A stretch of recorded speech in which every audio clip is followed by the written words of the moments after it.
So self-healing is often a very misunderstood concept. People hear the word healing and they believe that they have to be broken or wounded or sick. But I define it slightly differently. Being a Louise Hay life coach, she teaches us to heal your life and every aspect. And she says healing sometimes is actually a change in perspective, in perception. So sometimes we have such limiting beliefs and we need a new mindset. Sometimes we have stressful or negative emotions and we need a new emotional toolbox to pick from, right? Other times it's spiritual healing. We've lost our connection. We feel very lost. We feel alone, right? And other times it's physical, which means there's dis-ease or illness that sits in the body. So healing is actually holistic and all-encompassing. So let's look at the four main categories: physical, mental, emotional, and spiritual or energetic, right? So let's start off with physical, because most people realize they need healing when it shows up in their body. But I often tell people, particularly as a metaphysician, we know that by the time dis-ease hits the body, it's been sitting in various other components for longer. So it's been sitting in your mind, it's been sitting in your emotions, and finally, the most gross part of you, which is the physical body, is where it lands. Your cells start to listen to it all. So if we look at physical healing, where people are diagnosed with diseases or illnesses, this is where we want to tap into the body's natural ability to heal itself.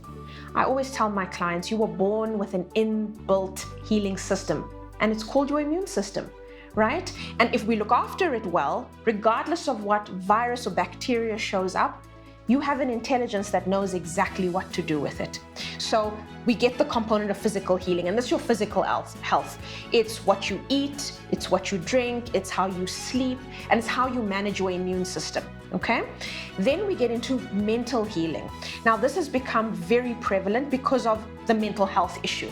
And I love that, because just like the body has an immune system, the mind has one too. And so because of the inundation of fear-based messages and stress, the immune system's been compromised. And so what you find is that people are overwhelmed, they're anxious, depressive emotions come up, and they think incredibly negatively. Just listen to how people talk. So there's healing that has to happen with the mind.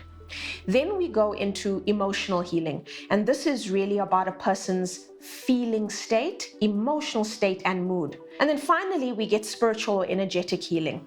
Now, this is often very difficult for people to connect with, because religion often gets confused, and people feel afraid to define spirituality for themselves, which is your deep connection with yourself, your life, and the universe. You can say God, divine love, whatever works best for you.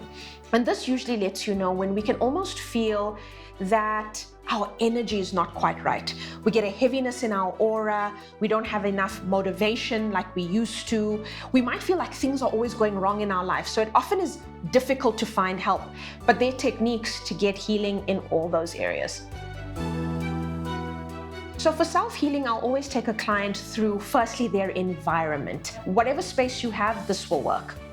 The main components to healing a room or any type of space is we need to start off with air, then we have to move into sound, then we go into light and smell. So the best thing one can do in a room is open up the windows and doors.